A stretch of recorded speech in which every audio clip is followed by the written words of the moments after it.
سبحان الذي أسرى بعبده ليلا من المسجد الحرام إلى المسجد الأقصى الذي باركنا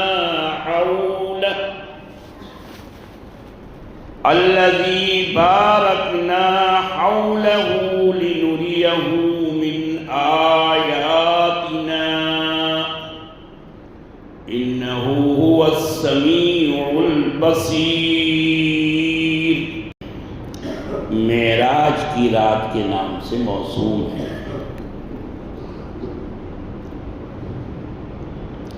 اللہ نے دو صورتوں میں اس کا تذکرہ کیا ہے، ایک میں اسراء کا اور ایک میں معراج کا۔ ابھی قرآن کریم کی آیت کی تلاوت کی ہے اور تلاوت صرف قرآن کے پڑھنے پر بولا جاتا ہے، کسی دوسری کتاب کے پڑھنے کو تلاوت نہیں کہتے، اسے پڑھنا بولتے ہیں۔ لیکن قرآن کے پڑھنے کو پڑھنا نہیں بلکہ تلاوت کہتے ہیں،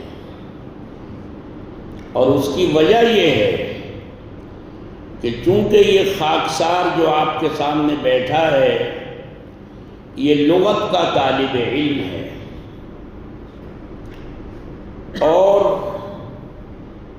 تحدیث نعمت کے طور پر عرض کرتا ہوں کہ لغت کی ایک کتاب جو پورے ہندوستان میں کشمیر سے کنیا کماری تک اور بنگال سے گجرات تک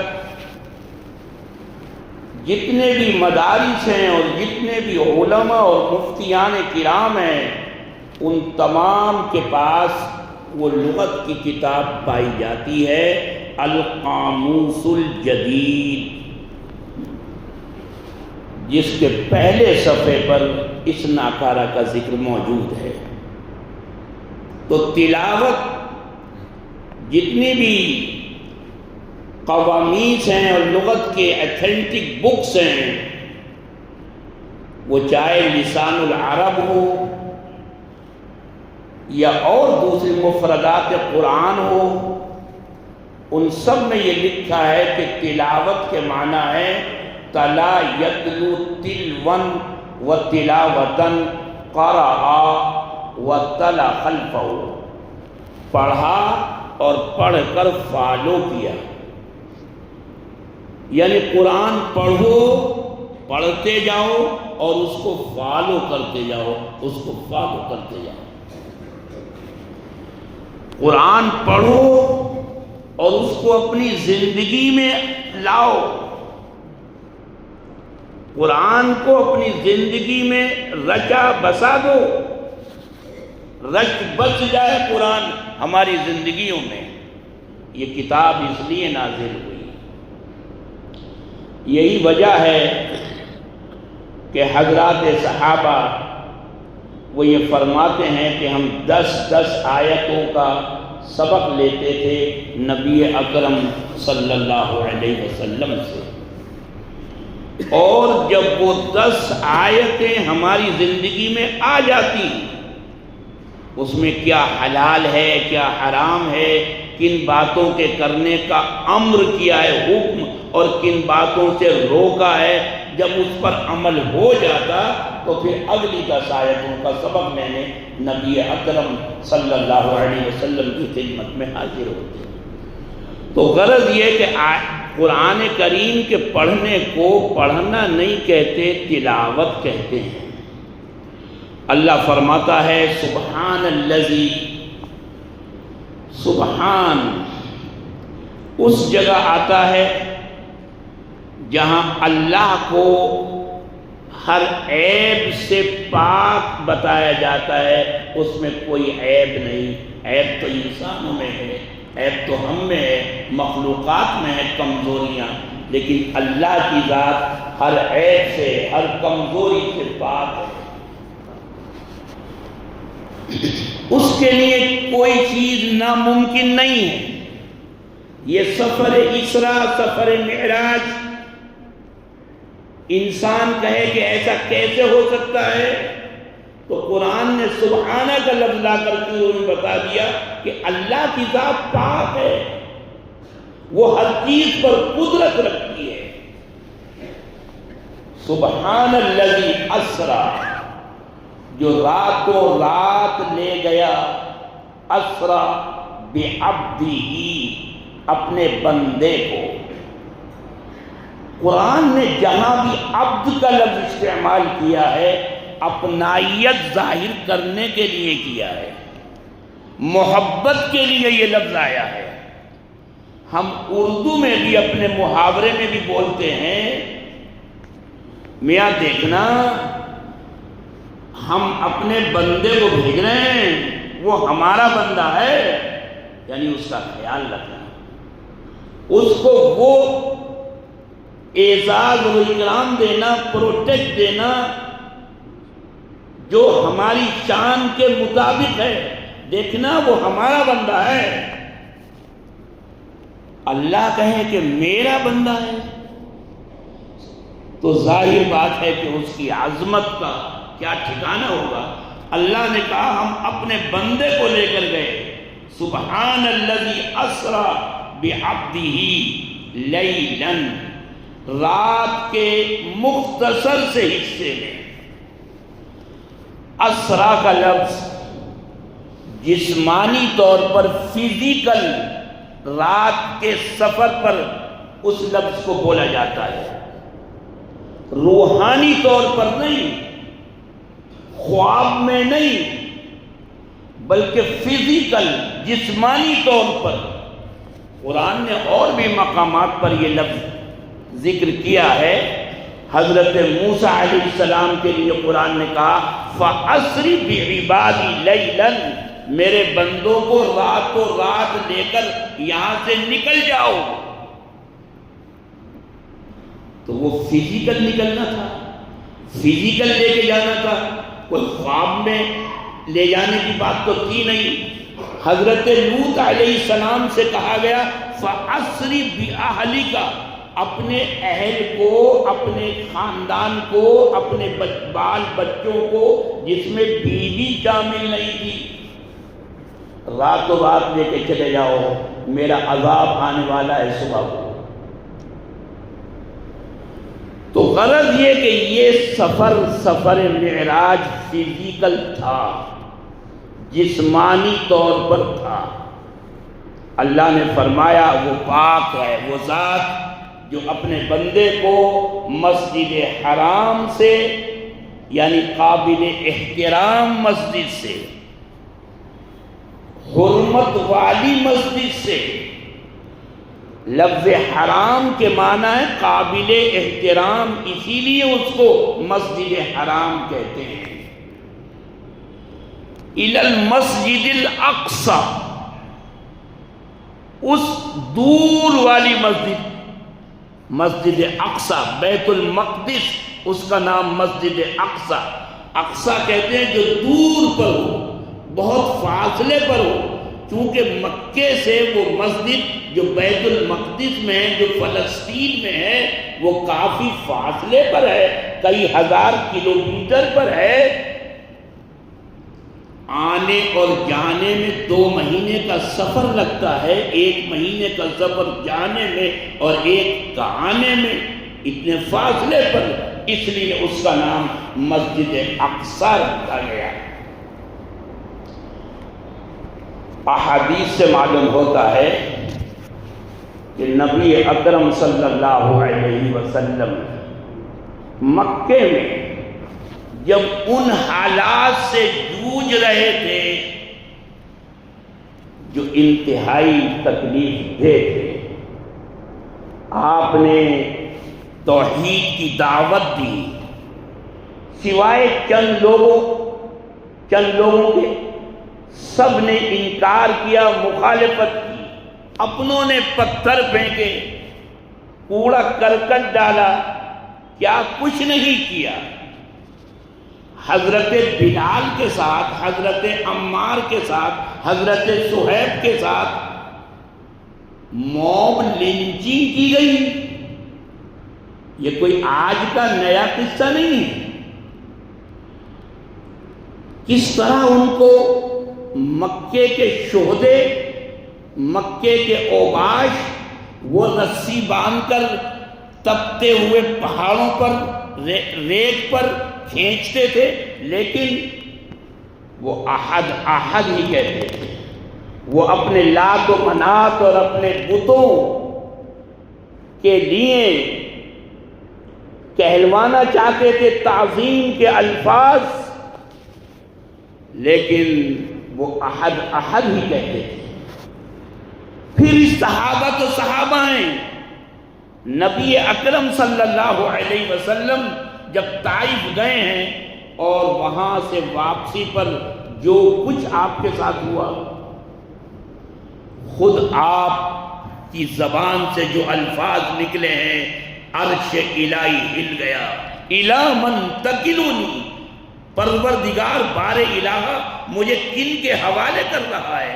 اپنے دشمنوں کے حوالے. فرشتے آ گئے. آپ ایک اشارہ کریں تو دونوں پہاڑوں کو ہم ملا کر اس طائف بستی کو نیست و نابود کر دیں. آپ نے فرمایا نہیں، میں یہ چاہتا ہوں کہ اگر یہ ایمان نہیں لائے تو ان کی اولاد ایمان لے آئے. کیا کچھ نہیں ہوا. پتھروں کی بارش ہوئی.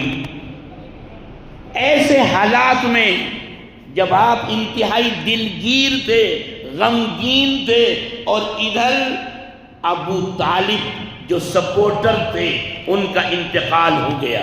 خدیجۃ الکبریٰ جو سپورٹر تھی، مکے کی سب سے بڑی بزنس پرسن تھی، ان کا انتقال ہو گیا.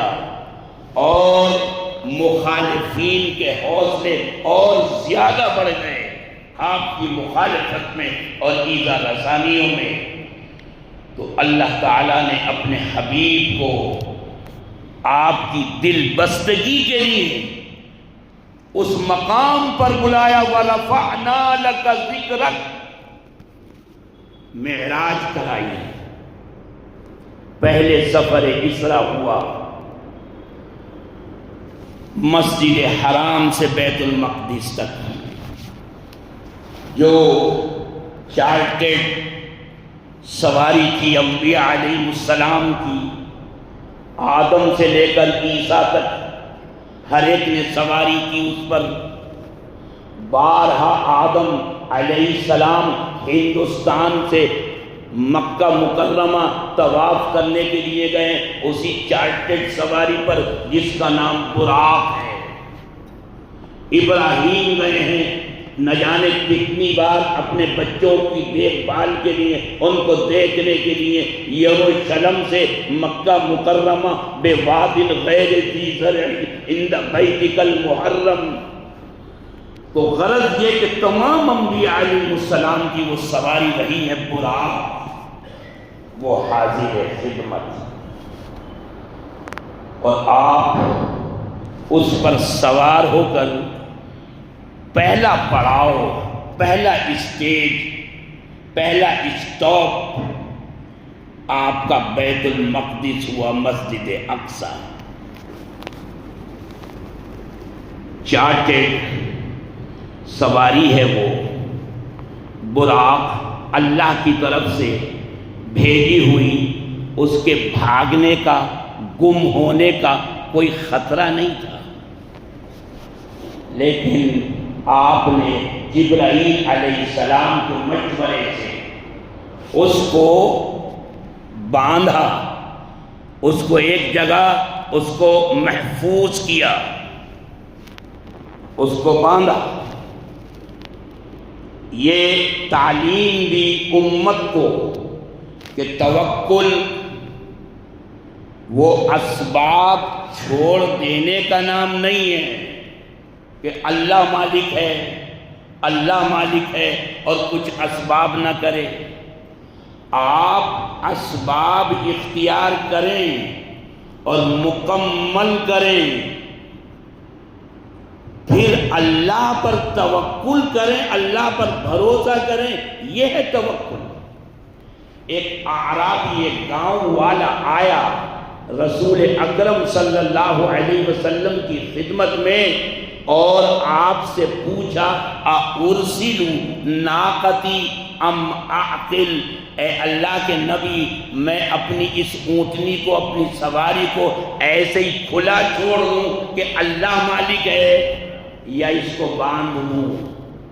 آپ نے فرمایا اعقلها وتوکل، پہلے باندھو اور پھر توکل کرو، تدبیر بھی مکمل ہو اور تقدیر پر بھی پورا ایمان ہو، دونوں چیزوں کا سنگم ہو، تدبیر کا بھی، تقدیر کا بھی، دعا کا بھی، دوا کا بھی۔ اللہ کے نبی صلی اللہ علیہ وسلم کی پوری سیرت مبارکہ جو اس مسجد کے اس کونے میں لکھی ہے کہ لَقَدْ كَانَ لَكُمْ فِي رَسُولِ اللَّهِ أُسْوَةٌ حَسَنَةٌ، یہ لکھی ہوئی ہے کہ رسول اکرم صلی اللہ علیہ وسلم تمہارے رول ماڈل ہیں، ان کی سیرت، ان کی حیات اور ان کی زندگی کو دیکھو، تمہیں نفع پہنچے گا۔ آپ کی پوری زندگی یہ بتاتی ہے کہ توکل آپ سے بڑھ کر کون کس کا توکل ہو سکتا ہے، لیکن آپ نے اسباب بھی مکمل اختیار کیے۔ غزوہ احد میں درع، جو ہتھیار، تلوار، خنجر کی کاٹ سے بچنے کے لیے جو پہنی جاتی ہے، لوہے کی اس کے اندر ہوتی ہیں، وہ اثر نہیں ہوتا، اور صحابہ پر ایک ایک تھی، آپ ڈبل پہنے ہوئے تھے جنگ احد کے اندر۔ فتح مکہ کے موقع پر جب اللہ کا نبی صلی اللہ علیہ وسلم 10,000 نفوس قدسیہ کو لے کر آپ آئے ہیں اور آپ ناقے پر سوار ہیں، اونٹنی پر، اور آپ کے پیچھے آپ کا نواسا علی بیٹھا ہوا ہے، آپ کا نواسا علی۔ آپ کو تعجب ہو رہا ہوگا کہ نواسے تو ہم نے حسن اور حسین سنے ہیں، یہ علی تو داماد ہیں۔ علی داماد ہیں، علی نواسے بھی ہیں، علی بڑے نواسے ہیں۔ رسول اکرم صلی اللہ علیہ وسلم کی جو بڑی بیٹی زینب ہے، ان کے بیٹے کا نام علی ہے۔